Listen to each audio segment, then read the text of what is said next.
Chilling tales for dark nights.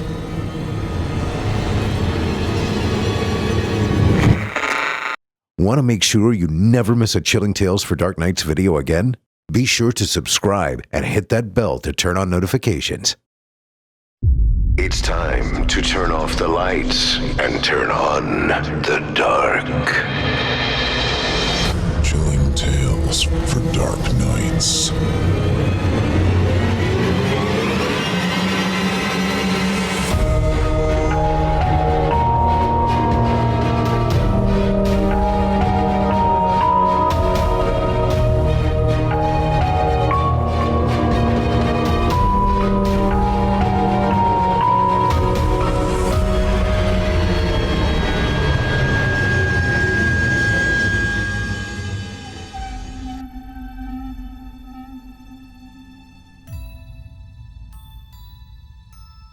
Good evening, dear listeners, and welcome back to Chilling Tales for Dark Nights, the home of unsettling stories that seep into your thoughts long after the lights go out. I'm your host, Steve Taylor, and tonight we bring you a tale that will leave you questioning just how much control you really have over your body, your choices, and your mind. Trust is a fragile thing, especially when it comes to medicine. We trust our doctors to do what's best. We trust the system to protect us. But what happens when a cure is offered that seems too good to be true? And what if the treatment doesn't just alter your body, but rewires something much deeper? Tonight's story is featured courtesy of Velox Books, a small press with an enormous appetite for horror. If you love stories that push the limits of reality and take you to places you never wanted to go, you'll want to hear more about them later in the show. And if tonight's tale leaves you craving more, you're in luck. It comes straight from Spiraling Down, a collection of eerie and unsettling horror stories by Michael Marks, available now on Amazon. We'll tell you more about that after the story, so be sure to stick around. As always, if you enjoyed tonight's episode, you can support the show by leaving us a 5-star review on Spotify, Apple Podcasts, or wherever you listen. If you're on YouTube, hit like, subscribe, and tap that bell icon so you never miss an episode. And if you want an ad-free experience, exclusive bonus content, and early access to new nightmares, become a patron at chillingtalesfordarknights.com. Now, settle in, dim the lights, and prepare for tonight's story. Because when the medicine is black, the cure might be worse than the disease. Medical science has come a long way. Pills, procedures, life-extending treatments. We put our faith in all of it. We sign the forms, swallow the capsules, and believe that what's being done to us is for our own good. But what if it isn't? What if the cure doesn't just heal, it takes something from you? Our protagonist is given a second chance through a mysterious clinical trial. His cancer disappears. His body is restored. But what he doesn't know is that he was never a patient. He was a subject. And the experiment is only beginning. Tonight's story was written by Michael Marks and is performed by Geoff Sturtevant, a published author, skilled narrator, and talented storyteller in his own right. If you enjoy his performance, you'll want to hear more of his work. Details on that after the story. For now, sit back and listen. This is The Medicine Was Black. It started 2 years ago with my cancer diagnosis. Stomach cancer. They caught it late, and my willingness to ignore my stomach problems were to blame. The cancer had already started to spread, and the prognosis was not good. My doctors gave me a year at best with chemotherapy. It was looking very much like I was a lost cause. That is, until I was accepted into the clinical trial for a new cancer drug. I hadn't applied and was instead contacted to see if I would like to participate. It was strange, as usually you had to apply for this type of thing and deal with a list of qualifications as long as your arm, as well as a very large number of people who were also attempting to get in. When facing death, everyone looks for a way out. I said yes without question. The hospital it was being done at was local. They claimed they had facilities for the trial set up all around the United States. They also told me that they handpicked participants themselves. I remember the first time I questioned how they had access to my private medical records. The nurse just smiled and said she wasn't at liberty to say. I should have known right then that something was wrong. Desperate times lead you to dismiss things you normally wouldn't. And this was the most desperate time of my life. I was given very little information about the drug I would be taking. I was told it was a pill, and I would need to come to their offices twice a week for doses. It seemed a bit low to me. But again, this wasn't a situation where I was willing to question much. They told me side effects could include memory loss, fatigue, and shortness of breath, as well as mood swings and nightmares. This sounded like a reasonable trade for a chance to survive, and I started treatment. The pills themselves looked rather strange. They were liquid capsules that appeared to be filled with a black medicine of some kind. I took my first dose and prayed. Memory loss started the first week. I would black out for long periods of time. It seemed as if whole days would vanish without me recollecting what had happened to them. Times I was lucid, I felt heavy and lethargic. I could barely get out of bed. I remember my friend Teresa stopping by to get me my dose for the day, and she begged me to stop the trial. She claimed that in the entire time I had been sick, she had never seen me look so awful, and she had taken me to nearly every chemo session. I told her it was the last chance I had, and that was the end of the conversation. No matter the cost, I wanted to get better, even if it felt as if the process was tearing my body apart. A month in, I was a living wreck. I barely slept. At least it didn't feel as if I did. I may have slept whole days at a time as far as I knew. The blackouts were more and more frequent. I started driving people away, as they claimed I would fly into rages over nothing and crying fits at the drop of a hat. Teresa stuck by me for the longest time, even after some of the horrible things I said to her. She would try to calm me when I would freak out, tell me she loved me and wanted me to be okay. Tell me that she just wanted what was best for me. She kept urging me to quit the trial, saying it wasn't worth it. I said things to her I regret. I will always regret. I called her names. I never should have attacked her for trying to help me. It was around the time I threw a lamp at her that she stopped coming around, stopped trying to help. I can still remember the last thing she said to me. I love you. I always have. I hope you get better. I really do. I just can't be around you anymore. I'm sorry. Then she left.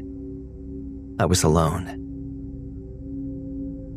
I had to start taking the bus to my appointments for the trial, as no one would spend time around me.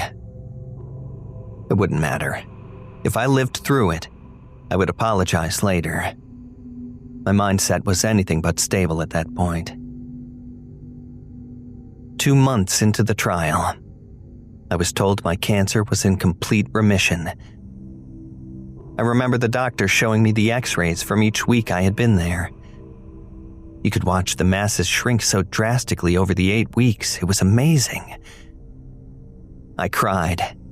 I hugged the doctor. I called it a miracle. I will never forget the doctor's words to me. The doctor that never gave me his name, never smiled, and looked so painfully average I don't think I could describe him if I tried. "It's no miracle, Mr. Sanderson. It's only science." He told me I would have to continue treatment a bit longer to ensure the cancer didn't return. I didn't care at all. I couldn't have been happier. In the span of 2 months, I had gone from death's door to a new lease on life. At least, that's what I thought. As I was exiting the building, I was grabbed by 2 men in dark suits with close-cropped hair. They told me I had to come with them and that this was part of the trial. They said it was an important next step. I didn't understand, and for the first time since the trial began, I asked questions that I wanted real answers to. "Where are you taking me? Why didn't the doctor mention this? Who are you?" My first 2 questions were answered with silence. The men drugged me from the front of the building into the alley. We were headed toward their car. My questions continued as if on repeat, but now they were answered with the feeling of painful tension as I was tasered and thrown into the back seat. Every time I would attempt to sit up or move at all, I felt another quick jolt of electricity.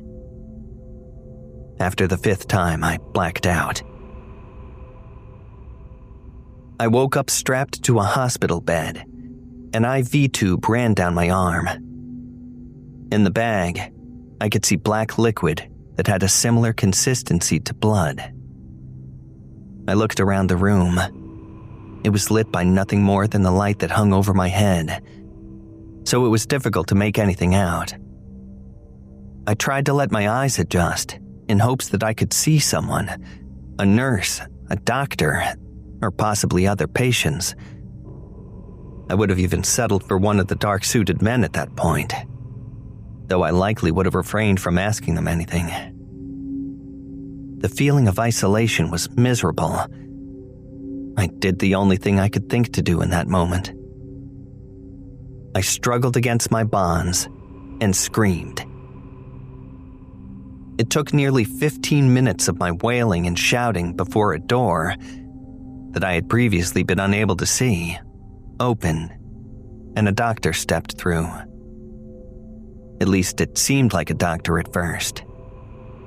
The person was little more than a silhouette, but I could clearly make out that they were wearing a long coat of some kind and appeared to be carrying a clipboard.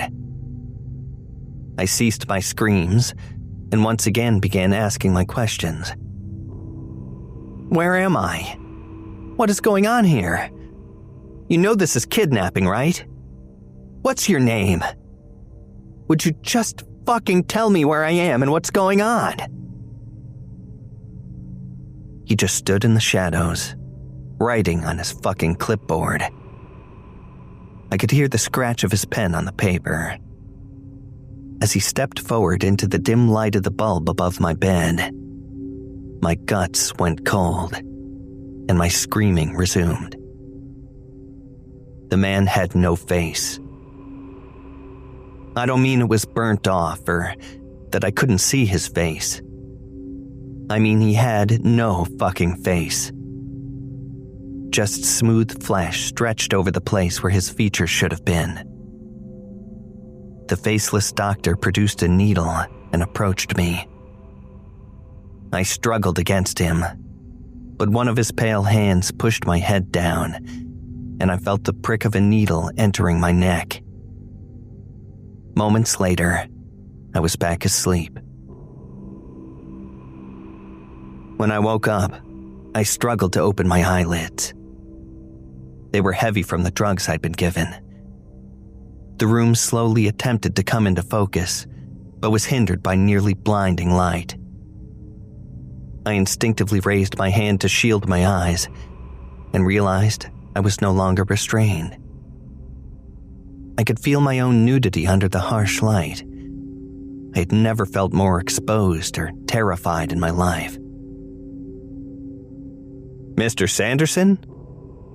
A voice came over a PA system, its words loudly echoing around the room. "Can you hear me, Mr. Sanderson?" "Who is that?"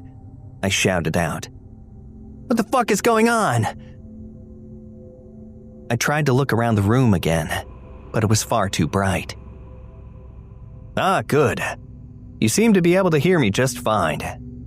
No need to worry yourself, Mr. Sanderson. You're just in the final stage of our drug trial." I recognized the voice as the doctor who had been giving me the doses of medication since the start of the trial. "Would you please get to your feet, Mr. Sanderson? Once you have, we can continue." My body felt weak and heavy. I remained on my knees. "To your feet! Now!" It was so loud that I could hear feedback in the PA system. It had also shifted tonally. It sounded almost as if two voices were speaking at the same time. The doctor's voice, as well as another more high-pitched one. My legs started pushing my body up as if in response. No matter how badly I ached from moving, my body continued to rise until I was standing. It was as if I was being puppeted from within my own body. It was a horrible and excruciating feeling. "Excellent." The doctor returned to speaking in his overly flat and clinical tone. He turned away from the microphone he was using, but I could still hear him. "Simple commands achieve response." "What's going on here?" I shouted again. Just as the words left my lips, the harsh lights of the room went out, and I found myself once again surrounded by cold darkness. After a few seconds of feeling sightless and alone, the spotlight came on about 15 feet away from me. "Mr. Sanderson, please walk to the light." There was the doctor's voice coming through in the strange tone again. I felt my legs begin to move me toward the light. I could see a pedestal there, with something placed on it. And as I stepped into the light, I realized what it was. A gun. "Mr. Sanderson, please pick the weapon up off the pedestal." My arms reached out despite my mind's protest. I felt the weight of the revolver in my hand as I lifted it, its grip rough against my palm. Suddenly, another light came on only a few more feet from me. In the light, I could see a man tied to a chair. His eyes were wide with fear, his mouth gagged, his hands bound behind his back. "Mr. Sanderson, would you please kill the subject in front of you now?" Without any hesitation, I raised my arm and squeezed the trigger. The echo of the gunfire around the room was deafening. I remember screaming the word no, or at least feeling as if I did. I didn't even have time to stop myself. I reacted instantly to the doctor's command. I watched as the man's chest exploded in crimson spray, his chair falling backwards from the force, leaving his legs sticking up in the air. He vanished from my sight as the light went out. "Excellent work, Mr. Sanderson." The split had left the doctor's voice again. They were controlling my mind. It had something to do with the drug they'd given me, and the strange tone in the doctor's voice. I felt tears running down my cheek as I stood there naked and helpless. Subject shows clear cognitive protest to commands, yet reacted quickly. Let's try something a little more difficult, shall we? I couldn't tell if he was speaking to me or someone in the room with him. Another light came on, and I froze in horror as I turned to look at it. Sitting there, tied to another chair, was my friend Teresa. the one who had taken me to all my chemo appointments. She had told me not to take this trial. She had been a friend to me long after a lot of the others had gone, through all my mood swings and misery. The one whom I had already hurt, already given so much heartbreak. Mr. Sanderson, please kill the subject that has appeared in front of you. The split tone came over the PA again, and I tried to hold my body back from doing what it wanted to do. I watched as Teresa struggled against her bonds. Her eyes pleaded with me for help. She was confused and scared. My muscles were at war with my brain, and the pain was overwhelming. No! This time I knew I shouted the words out loud. I fought the raising of my arm. I fought against the pulling of the trigger. But I lost. The gun thundered, and I watched as half of my friend's face disappeared, the chair spinning a bit toward where the bullet struck her, before the light went out. I dropped back to my knees, crying. You're doing great, Mr. Sanderson. Almost done. The voice had returned to the doctor's flat tone. I heard a shuffling to my right and looked instinctively as the last light came on. Standing there, like a horrid nightmare, was a little girl. She couldn't have been more than 8 years old, her hair in pigtails spilling down the shoulders of her pink dress. It was the picture of innocence. She wasn't even tied and gagged as the others had been, just standing there, crying. No, no, no. My whole body ached, and my arms felt like they weighed a ton when I tried to move them. It seemed the tears in my eyes and the pleas for this to end on my lips were the only things I had left that I could control. Mr. Sanderson, if you would, please. That strange split voice scraped along my brain like nails on a chalkboard. I did my best to put the gun to my own head, but I couldn't fight against the pull of my arm pointing it in the direction of the light. Kill the girl! I wasn't even able to close my eyes. I just watched in disgust at the movement of my own hands. I squeezed the trigger and screamed. I was forced to look at her body lying there until the light went off. It was no more than a few seconds, but it felt like an eternity. The image of her crumpled body lying on the cold floor. One of her shoes had somehow come off from the force of the gunshot. I'll never forget it. The scene is etched into my brain. When the room went dark again, it felt as if control of my body had been returned to me. I quickly raised the gun to my own head and pulled the trigger. I cried harder and screamed louder when I realized they had only given me 3 bullets. Mr. Sanderson, you've done an excellent job today. I have to say your trial has been a massive success. The doctor's voice had returned to normal, and it strangely had more life in it than I had ever heard before. A lot of the others went insane, or their physiology just couldn't handle the medicine. You, though, you did extremely well. Our perfect candidate. You're monsters. What did you do to me? Why would you make me do this? Tears and rage mixed on my face as I alternated between screaming and sobbing. Why? As I told you before, Mr. Sanderson, it's just science. Those were the last words I heard before I felt another pinch in my neck. I turned to look and briefly saw another one of the faceless doctors with a needle in its hand before my eyes got heavy and I collapsed. I expected to wake up chained to another bed, or in some sort of hellish nightmare. Instead, I found myself in my own house, in my own bed. I can easily say, though, I wish I hadn't woken up at all. The next few months were constant paranoia, guilt, fear, and depression.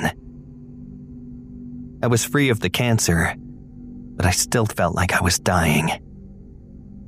I kept expecting to see faceless men in black suits appear to tase me and drag me off again, but they never showed up. I tried to kill myself about 4 months later, right around the time Teresa's brother told me that the police were giving up the search, that they'd found no evidence of what happened to her, and there was little chance that she would ever be found. I sat with him as he cried, filled with guilt and hatred for myself. I wanted to tell him, give him closure, make him hate me. Instead, I let him cry on my shoulder, and let him tell me that his sister had always cared so much about me, that she would be so happy that I had beaten my cancer. That night, I swallowed a handful of sleeping pills and a bottle of vodka. I woke up in the emergency room. I was told I was brought in by a man who refused to leave his name or number. And that's when I realized they were still watching me. I was kept under suicide watch for a while, but released when they deemed me as mentally sound once again. That was nothing more than a joke, though. I was as far from mentally sound as I could ever get. I knew they were out there, watching me, waiting, that it wasn't over yet. Then came yesterday, the day I had gone back to the doctors to check on some stomach issues, and my suspicions about my condition had been confirmed. My cancer had come back aggressively. I wouldn't have long to live, and I would go slow and painful. The worst part was that I knew that if I tried to kill myself, they would just intervene again. I know they are always watching. Then, in a turn far worse than that, I came home to something that nearly tore me apart inside. A note on my coffee table. Mr. Sanderson, sorry to hear of your backslide in health. We have started a new trial for you, as we wish nothing but the best of health for our most successful test subject. We look forward to seeing you again and helping you toward the speediest possible recovery. We have improved our formula since the last trial, and this one should be much more effective. See you soon. Sitting next to the note were 2 small black pills and a glass of water. My first dose, now being delivered to me. Those pills have been sitting next to me for hours, sitting right there, staring at me, and mocking both my will to live and my desire to die. If you had asked me yesterday what I would have done in this situation, I would have told you without hesitation. Today, though, I'm not so sure.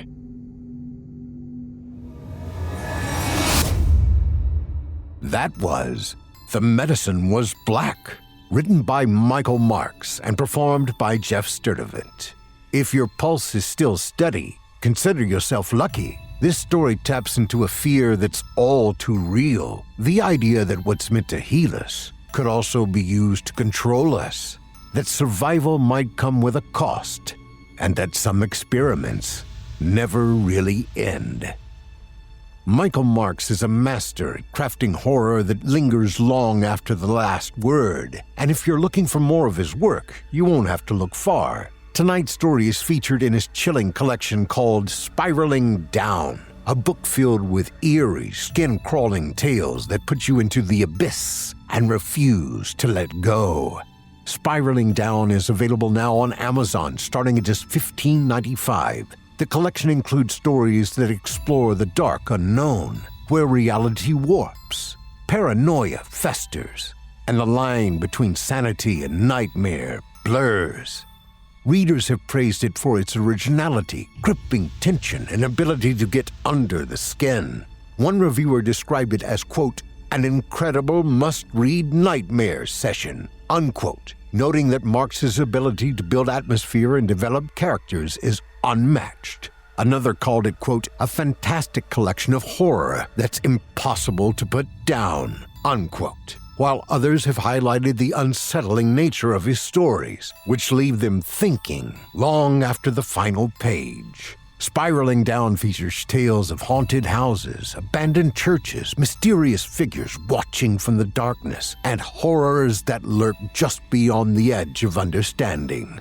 If you enjoyed tonight's story, you'll find even more to haunt your dreams in this collection. And if you're always on the hunt for terrifying, mind-bending horror, Velox Books is a publisher you need to know. Specializing in dark fiction, weird tales, and horror that defies expectations, Velox has been bringing unforgettable stories to readers for over a decade. They've published work from some of the most talented authors on the indie horror scene, including bestsellers and top-voted writers from Nosleep. If you want to discover more stories like The Medicine Was Black, visit veloxbooks.com, where the nightmares are waiting. That's all for tonight, dear listeners. But if you think the horror ends here, think again. The darkness is always in the mood. If you enjoyed tonight's episode, take a moment to show your support. A 5-star review on Spotify, Apple Podcasts, or your favorite platform helps keep us bringing you the best in horror audio. If you're watching this on YouTube, don't forget to like, subscribe, and leave a comment. Let us know what you thought of tonight's story. For those who want ad-free horror, bonus episodes, and exclusive behind-the-scenes content, visit chillingtalesfordarknights.com and become a patron. For just $7.99 a month, you'll get access to our entire archive of terrifying tales, and you'll be helping us continue delivering the nightmares you love. And if you want more from tonight's narrator, Geoff Sturtevant, be sure to check out his other work.